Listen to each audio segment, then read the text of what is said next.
Perdre du poids, c'est top, mais si tu es ici, c'est justement que tu n'arrives pas à perdre ces kilos accumulés. Et c'est normal, on fait tous des erreurs. Je vais t'expliquer ce qui t'empêche de progresser et ces erreurs que tu vas pouvoir surmonter. Allez, c'est parti. Dans cette vidéo, tu vas voir les 5 erreurs que font les papas qui veulent perdre du poids. Ça t'est forcément arrivé de vouloir à un moment, un instant, vouloir perdre du poids, t'as mis quelque chose en application et t'as pas réussi ou t'as repris les kilos derrière. Et ces erreurs, c'est sûrement celles que tu as déjà faites et qui t'ont empêché d'avancer à ce moment-là. Et on va les voir en détail pour pouvoir les surmonter, que tu puisses atteindre tes objectifs et cette fois-ci, ne pas reprendre tes kilos. Tu fais des efforts, tu manges mieux, tu essaies de bouger plus, mais les kilos, eux, ils sont là, ils restent bien là. Souvent au niveau du ventre, sur le haut du corps. C'est pas un problème de motivation, c'est parce que t'as pas le temps. C'est parce que personne ne t'a dit que la vie de papa change complètement les règles du jeu. Une personne qui a des enfants, un métier à responsabilité, ne va pas faire la même chose qu'une personne qui a beaucoup de temps devant elle. Donc dans cette vidéo, on va voir sport, régime restrictif, sommeil, pourquoi aller trop vite, pourquoi ça ne marche pas, les mauvaises connaissances, tout ça qui font un petit tourbillon, un petit mélange et qui font que tu n'avances pas dans tes objectifs. Donc dans ces 5 erreurs, tu pourras me dire si tu te reconnais dedans. L'erreur 1, c'est de faire du sport sans toucher à la nutrition. Le problème, beaucoup de papas pensent que faire du sport, ça va permettre de tout faire.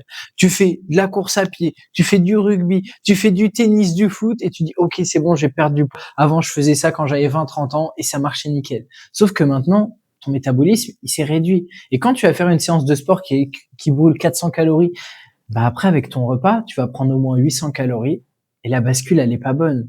T'es pas en perte de poids, t'es en maintien ou même tu vas prendre des kilos. Donc faire plus de sport n'est pas la solution numéro 1. C'est important de faire du sport, mais c'est la moitié du travail. L'autre moitié, les 50%, c'est l'alimentation. Si l'alimentation n'est pas bonne, non, il y a une erreur et t'es toujours dans le faux. L'erreur numéro 2, c'est de suivre un régime trop restrictif. Le problème, le papa motivé se lance dans un régime, il supprime tout. Ou sinon tu réduis, tu manges que des haricots verts, que du vert, tu manges que du riz, du poulet, des brocolis, et sauf que ça dure 2 semaines. Il y a un moment où tu as envie de te faire plaisir, il y a un moment où tu fais autre chose, et c'est là où tu fais le yo-yo. Soit ça réduit ton métabolisme, et de toute façon à un moment, bah, tu vas avoir une stagnation très rapide après quelques kilos perdus.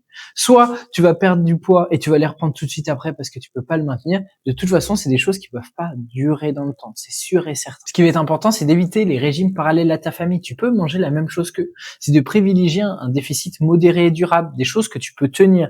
Si directement tu dis c'est difficile, dans 6 mois je vais lâcher, non, tu es dans le faux. C'est quelque chose que tu peux maintenir à vie, sinon ça veut dire que c'est pas bon.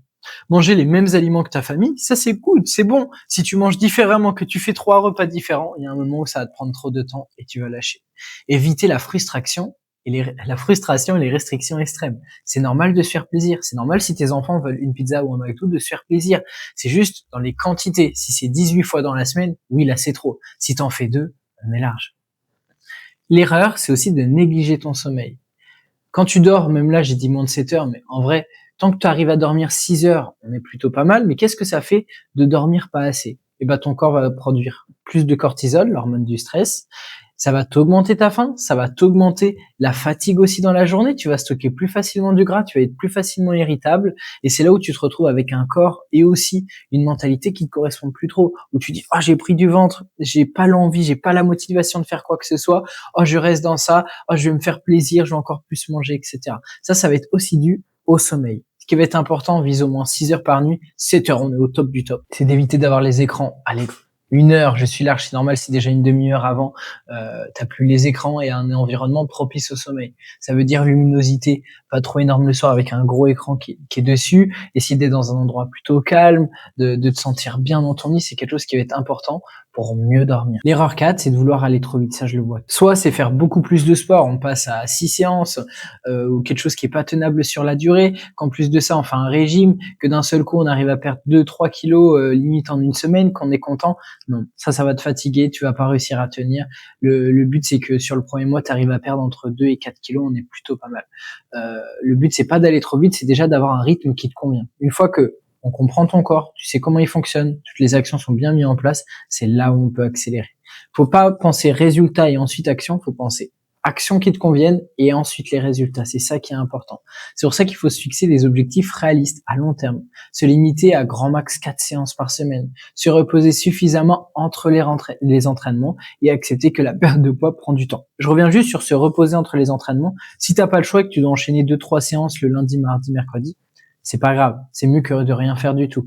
Même les dernières études montrent que quand c'est comme ça, on a les mêmes résultats que quelqu'un qui ferait une journée pause, une journée pause, une journée pause. Donc le but, c'est vraiment que ça te convienne à toi, ton rythme, et que tu puisses le maintenir. S'entraîner sans les bonnes connaissances. Tu te lèves tôt, tu es discipliné, tu vas courir. Déjà, si tu as envie de perdre du poids, courir ne va pas être la meilleure solution. Si tu as envie de courir parce que ça te fait plaisir, ok, mais ce n'est pas ça qui va t'aider à perdre du poids. Pareil, si tu fais que des abdos en pensant que ça va te permettre de perdre du ventre ou d'avoir le six-pack, non, pareil, ça ne fonctionne pas. Tu ne peux pas choisir l'endroit où tu vas brûler des graisses. Faut voir ça comme une éponge. Quand on enlève l'eau d'une éponge, on choisit pas vraiment où l'eau s'en va. C'est la même chose avec le corps. Plus je fais d'abdos, plus je perds du ventre, ça c'est complètement faux. Il vaut mieux, j'ai mis soulever lourd, mais faire du renforcement 3 fois par semaine, ça va être bien plus efficace que de faire du cardio. Le renforcement, que ça soit en salle de sport, avec les appareils, les haltères, ou même à la maison au poids du corps, c'est ça qui va t'aider à avoir le plus de résultats rapidement, durablement, et d'avoir de l'énergie au quotidien. Comprendre que la perte de graisse est globale, pas locale, privilégier la musculation, le renforcement au cardio et comprendre les mouvements. Ça veut dire que si tu fais pas bien les mouvements, pareil, tu vas pas progresser et en plus de ça, tu as des chances de se blesser.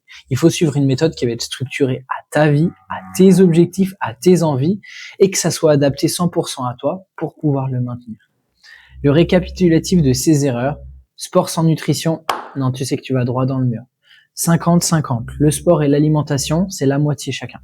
Régime trop restrictif. Si tu vas dans des aliments où c'est trop compliqué ou que l'alimentation, ça devient une charge mentale, tu sais que pareil, tu vas arrêter. Le sommeil, est-ce que tu dors au moins 6 heures? Ouais, ok, on est pas mal. Tu sors un petit peu moins de 6 heures où c'est assuré pas mal de fois? Ok, ça veut dire qu'il faut mettre des petites siestes en place ou essayer d'augmenter ton sommeil un petit peu plus le soir. Aller trop vite. Pensez action d'abord, résultat ensuite. C'est ça le plus important. Et les mauvaises connaissances, penser que c'est comme ça qu'on fait, que c'est comme ça, que c'est comme ça, que c'est comme ça, alors qu'au final, tu ne sais rien du tout. On ne sait pas ce qu'on ne sait pas, et là, c'est exactement ça qui te mène à l'échec. Si tu as envie de comprendre, savoir ce qui va fonctionner pour toi, d'avoir plein d'astuces, tu as juste à aller sur mon Instagram, il est en description, Max.Carenton, tu auras tout ce qu'il faut pour qu'un papa puisse perdre du poids durablement. Et si tu as envie d'aller plus loin, d'être accompagné jusqu'à tes objectifs, pareil en description, tu as le lien de mon agenda en ligne pour qu'on puisse se placer 30 minutes, c'est totalement offert pour voir ta situation et voir ce qui marcherait exactement pour toi. Dans tous les cas, n'attends plus pour atteindre tes objectifs, lance-toi dès maintenant et dans un mois, tu seras hyper fier de toi.